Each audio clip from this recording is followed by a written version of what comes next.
सब चोरों का नाम मोदी क्यों होता है? क्या आपको पता है इस स्टेटमेंट की वजह से राहुल गांधी को इलेक्शंस में डिस्क्वालीफाई कर दिया था? Yes, so I'm talking about this judgment.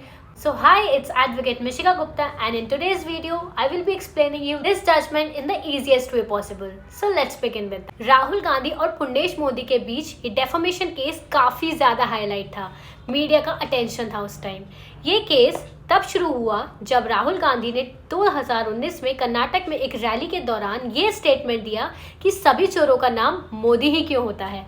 उन्होंने ये बात नीरव मोदी और ललित मोदी जैसे व्यक्तियों के लिए यूज़ की थी जो अलग अलग करप्शन केसेस में शामिल हैं, और साथ ही प्राइम मिनिस्टर नरेंद्र मोदी का नाम भी मेंशन किया था। पुर्णेश मोदी जो बीजेपी के एमएलए हैं, उन्होंने इस स्टेटमेंट को डेफमेशन का केस बनाते हुए कोर्ट में दाखिल कर दिया, ये कहकर कि गांधी ने मोदी सरनेम को हार्म किया है, उनकी इज्जत को नुकसान पहुंचाया है। सो केस का प्रोसेस क्या था यहाँ पर? ट्रायल कोर्ट कन्विक्शन हुआ 2023 में। सूरत के एक मजिस्ट्रेट कोर्ट ने राहुल गांधी को डेफमेशन में गिल्टी पकड़ा और उन्हें 2 साल की सजा सुनाई। इसके बाद उनकी डिस्क्वालिफिकेशन भी हो गई थी, क्योंकि सुप्रीम कोर्ट के 2013 के रूल के मुताबिक अगर किसी एमपी या एमएलए 2 या उससे ज़्यादा साल की सज़ा मिलती है तो वो डिस्क्वालीफाइड हो जाता है। अब राहुल गांधी ने कन्विक्शन के अगेंस्ट अपील किया था, लेकिन सूरत सेशन कोर्ट और गुजरात हाई कोर्ट ने उन्हें कोई रिलीफ नहीं मिली। इस केस में पूरे पॉलिटिकल और लीगल सिस्टम को हिला कर रख दिया था, खासकर 2024 के इलेक्शंस के कंटेक्स्ट में। सुप्रीम कोर्ट ने गांधी की कन्विक्शन पर स्टे दिया, जिसका मतलब था कि उन्हें दोबारा से एमपी बनने की अनुमति मिल गई।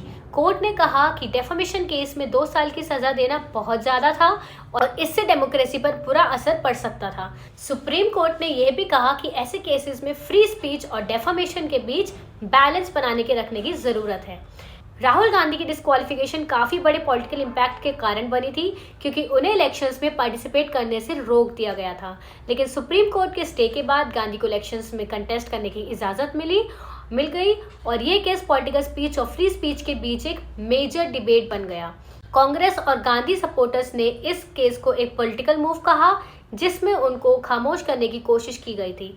सुप्रीम कोर्ट ने इस केस में बैलेंस दिखाया, ये कहकर कि ऐसे केसेस में सिर्फ इंडिविजुअल रेपुटेशन को ही नहीं, बाकी पब्लिक फिगर्स के स्पीच को भी ध्यान में रखना चाहिए।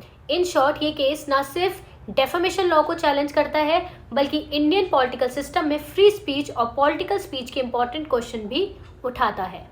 So yes, that's it. I hope आपको समझ आया होगा, and for more such videos, kindly subscribe to my channel.